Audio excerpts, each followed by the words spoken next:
little pauses to me, man, that shit sounds so incredible to me. I want to get back to the song. This shit is nasty. I'm gonna start this back from the beginning. Charismatic frontman can do a lot. Yeah, boy. Can do a lot for a band. They can make a band and kill a band. Nasty though. That is nasty. Wrong to me. That is nasty. The riffs and my man Peter Steele's voice. Really, it's like nails on a chalkboard to me, guys. So, but we're gonna get through it. We're gonna get through it. And it's never mind. Keep it going, George. just keep it going. Check us out on Patreon, guys, where we give you our exclusive access to all of our videos, 186 videos and counting. Bangers too, though. Bangers. You know, nothing too shabby. I mean, I don't know, like a Led Zeppelin marathon. We got Metallica on there, some Megadeth stuff. You know, I'm just saying, just throwing that out there, man. What's up, guys? Your boys are back. I'm Ryan, my man George. What's shaking, guys? How y'all living out there, man? Shout out to the free thinkers. Shout out to everybody that's been following us on Def to Radio, our Instagram, and deftoradio.com, our website. Make sure you guys check out both those platforms. The information for both of those will be in the description below. But I do want to say something right now. This man right here is working on his birthday, man. I want all of y'all to wish my ace Boom Coon, man, my ace. Wish Ryan a happy birthday, man. Working on his birthday. Thank you. You know what I'm saying? So wish my man a happy birthday in the comments, man. He works hard to give you these great, amazing videos from Boston, Vegas, man. So wish my man a happy birthday. I appreciate it, man. I appreciate it. I appreciate all you guys too, man. And if, you know, I don't even know what to say now. What did I say now? That's it. What do I usually say? If you don't forget to like and subscribe. Yeah, please. You know, that'd be a great birthday present. Yep. You know Notification bell. Make sure it's set to all that kind of good stuff. You know, you guys know what to do, man. You know, up and coming artists, man. You know, click the link in the description. We'll get you hooked up, man. That's about as good as it's gonna get. When in doubt, man, just look in the description, man. All that shit will be there for y'all, man. No, man, but I appreciate you though, man. I don't think we've done anything from Bryan Adams. Summer of '69 is the name of the song we're gonna get into. Yes. But apparently George looked him up on the wiki. He pulled that up because we're gonna kind of go through some of the things. It seems like my man is one of the best-selling artists of all time. Dude, Canadian. He's from Canada as well. It's a Canadian music singer, songwriter, record producer, and photographer.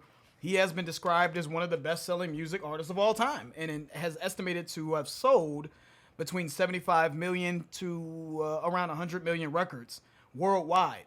I was today years old when I discovered who Bryan Adams was. I don't know who. I've never heard the name Bryan Adams outside of like my second grade.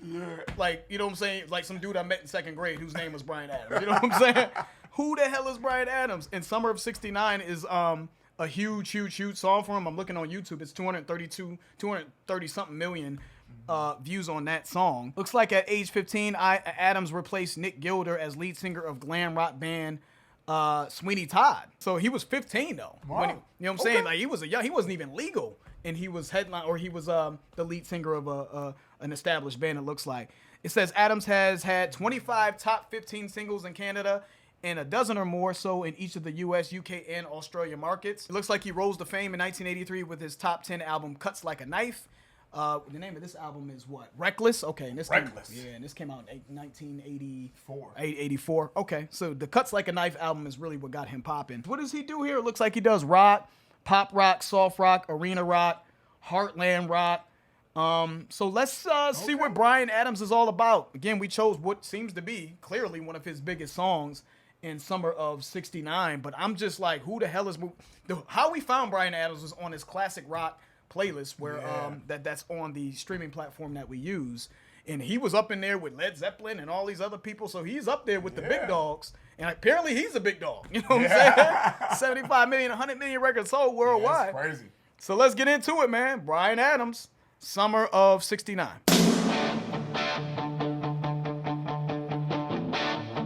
I got my first real six string, bought it at the 5 and dime. My fingers bled. Was the summer of '69. Me and some guys from school had a band and we tried real hard. Jimmy quit and Jody got married. Should've known we never get far. Oh, when I look back now, the summer seemed to last forever.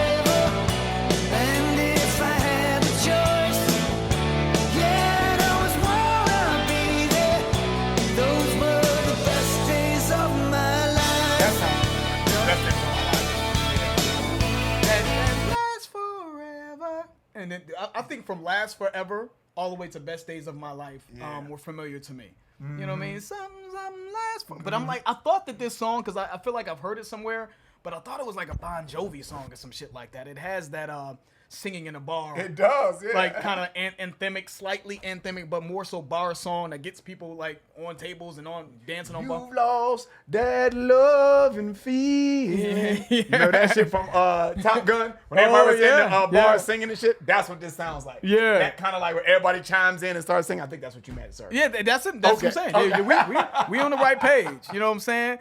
But like the best days of, I can hear a crowd. I can hear a crowd like chanting that, chanting that. So I think he sounds good though. I actually think he sounds good. He's got that smoky, that Don Henley smoky tone, and you know what I'm saying. And it's just, it looks like he's reflecting in this song, right? So I feel like it's like more of a nostalgic piece from him. When he was a kid, right? Summer of '69, he's like, I wish that those were the best days of my life. I wish I can go back to that shit. Yeah, bro. You know what I'm saying? Many of the best days of my life was, when you were a kid. When I was a kid. Yeah. These are the best days of my life now. I don't want to go back to that shit at all. You know, people say that all the time. They want to go back to a certain time. Because your pops had you working in motherfucking in the truck and plumbing and shit. Like, yeah, it was hard. Ain't no time to play.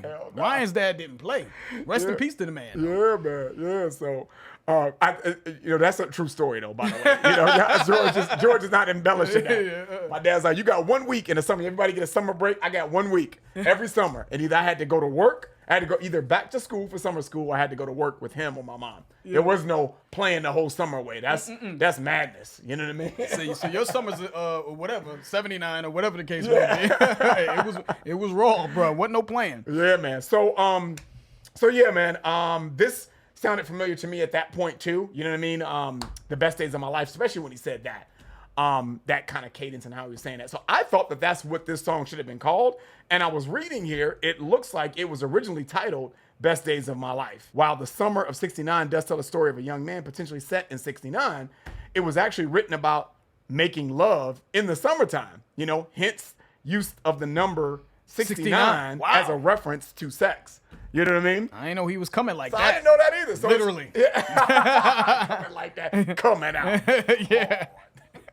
I get it though. I get why this is a big song. It feels like a big song that people would just hold close to their hearts and sing in bars and be, because again, it's just about bringing you back to whatever your childhood looked like or whatever was your favorite summer, and because that's what it's making me think of. So, and again, I actually think he sounds good. Let's keep it going. And if I had the choice, yeah, I'd always wanna be there. Those were the best days of my life.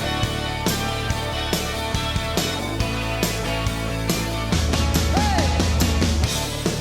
Ain't no use in complaining when you got a job to do. Spend my evenings down at the drive-in, and that's when I met you, yeah. Standing on your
is. It's just a great song. It is. That is just so universal. Yep. Because it's gonna take you right to where you were, regardless of Uh-huh. if you can relate to what he's talking about, the specific things. It's gonna take you to what you remember. And Yep. Ryan was talking about the now or never part and Yeah, shit. man, that shit was funny because now that I read that, because I never would have made that correlation. Yeah. And without having that kind of context that it's Thank you about for having reading sex, that. right?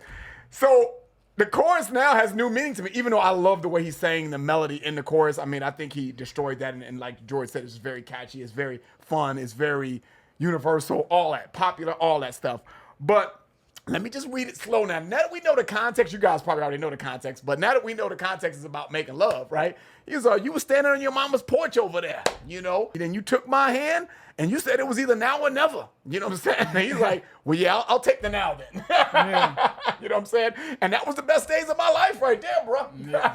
I sit on the porch playing my 6-string thinking about that shit. That shit was incredible. You know what I'm saying? I ain't had nothing like that ever since. It's 2023 and shit. And you're like, man, you know, that's a mean... You know what? You know what I'm saying? Yeah. You're still thinking about that shit now.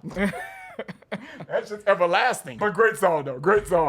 I'm just clowning. But great song, man. It's great, man. What else did he say? Me and some guys from school had a band and we tried real hard. Jimmy quit and Jody got married. So I should have known we'd never get far. So he's talking about that as well. I mean, you know, me and some guys that, you know, we were in a band and we tried real hard. It didn't work out as well. So he's reflecting on a few different things, right? He's reflecting on young love, him being in a band, him talking about different people from his past, Jody. I spent my evenings down at the drive-in, and that's when I met you. So again, the picture that he's painting, I feel like a lot of people can relate to. We had a drive-in that I would frequent here and there as well. I remember going through the drive-in was fire though. It's a down to earth. I can relate to this guy and pick things from his life that I can relate to about this song that I feel like is what probably made it such a huge success. On top of the fact that his melody in this, something lasts forever. It's just a great, amazing melody in terms of the catchiness. The instrumentation is good. I think they got some good tone in the guitar work. Yep. It's just a really, really great universal song. You know what I'm saying? So now we know who you are, Bryan Adams. I mean, I heard the song, but now I can attach Bryan Adams to an iconic song. All right, cool. Let's finish it out. I knew that it was now or never. Those were the best days of my life. Oh yeah, back in the summer of '69. It was the summer of '69. Oh yeah, just me and my baby in '69.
It's Canadian, but it feels so American. He rocked that out. He rocked the hell out of He that. rocked that out. Canada got something to say, man. They've been proving themselves for a very long time, man, with Rush and Bryan Adams, you know what I'm saying? And you know, and we're gonna go Drake on there. Just throw Justin Bieber in there. Fuck it. You that's know what I'm true. saying? On the pop end, he did his thing. Yep. Deborah Cox for the R&B heads out there is from That's true, Canada yeah. as well. Yeah. Who else? I know Shania Twain on the country end. Oh, really? I didn't know she was from Yeah, Canada. Deborah Wow. Cox is from Canada. No, I didn't know Shania Twain. Oh yeah, Shania Twain. Yes, I didn't know that, Shania yeah. Twain is Canadian. You know Wow. what I'm saying? We know that she was Yeah. out of here. You know what I'm saying? So they've got a lot of talent that's come out of Canada, and they just feel, I know that they're Canadian, but it does feel to capture, it feels like they're capturing the American spirit in a lot of the music. I actually feel like Rush sounds Canadian, though. Some of the shit that they was on. Yeah, that's true. That's true. But Bryan, this sounds like an American rocked out does, yeah. song. Anyone could take something from this and get nostalgia and think about their favorite summer. Yeah.